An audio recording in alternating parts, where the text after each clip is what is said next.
বাংলাদেশের ফ্যাসিস্ট হাসিনার যিনি জন্মদাতা, গণতান্ত্রিক বিধি ব্যবস্থাকে বধ করে বাংলাদেশে গণতান্ত্রিক উপায়ে একটি নামমাত্র নির্বাচনের মাধ্যমে, দলীয় সরকারের অধীনে নির্বাচনের মাধ্যমে, দিনের ভোট রাতে এবং প্রকাশ্য সিল মেরে বা ভোট ছাড়াই নির্বাচনের প্রার্থীদের বিজয়ী ঘোষণা করার যে বিধি ব্যবস্থাটি করে দিয়েছেন, উনি হলেন খায়রুল হক।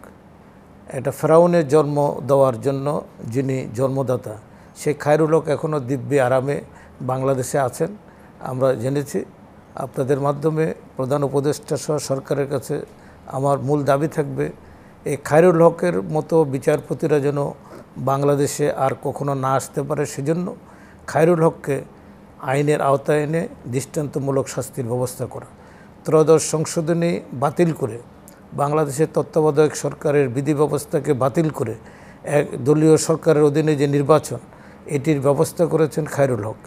এবং শেখ হাসিনা তার এই আইনটি উনি যেদিন রায় কোর্টে দিয়েছে, সেদিন বলা হয়েছিল যে পরবর্তী 2 টার্ম তত্ত্বাবধায়ক সরকারের অধীনে নির্বাচন হবে। কিন্তু পরবর্তী পর্যায়ে 16 মাস পরে, উনি রিটায়ারমেন্টে 16 মাস পরে রায়টি প্রকাশিত হয়।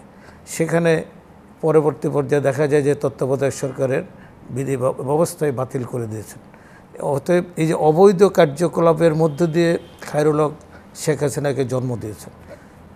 আওয়ামী লীগ, অনেক ভালো লোকও আওয়ামী লীগ করতো যারা গণতান্ত্রিক, কিন্তু এই যে খায়রুল হকদের মতো লোকেরা, এবং সেই কারণে বিগত 10টি বছর শেখ হাসিনা তাকে আইন কমিশনের চেয়ারম্যান হিসেবে দিয়েছেন, তাকে কোটি কোটি টাকা দিয়েছেন, তার চিকিৎসার জন্য বিভিন্ন অবৈধ সুযোগ সুবিধা দিয়েছেন।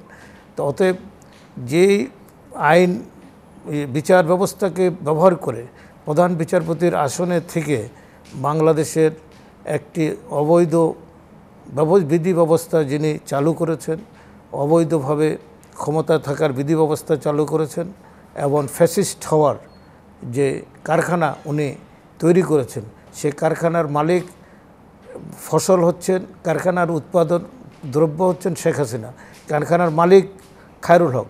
তো খায়রুল হক এখনও দিব্যি আরামে বাংলাদেশে আছেন, এবং তাকে আইনের আওতায় এনে যাতে ভবিষ্যতে কোনো বিচারালয়, কোনো বিচারপতি যেন এই জাতীয় দৃষ্টতা না দেখাতে পারে বাংলাদেশের জনগণের বিপক্ষে অবস্থান নিয়ে। খায়রুল হকের যদি বিচার হয়, তাহলে বাংলাদেশের মানুষ স্বস্তি পাবে, গণতান্ত্রিক বিধি ব্যবস্থার অনেক দূর আমরা এগিয়ে যেতে পারবো।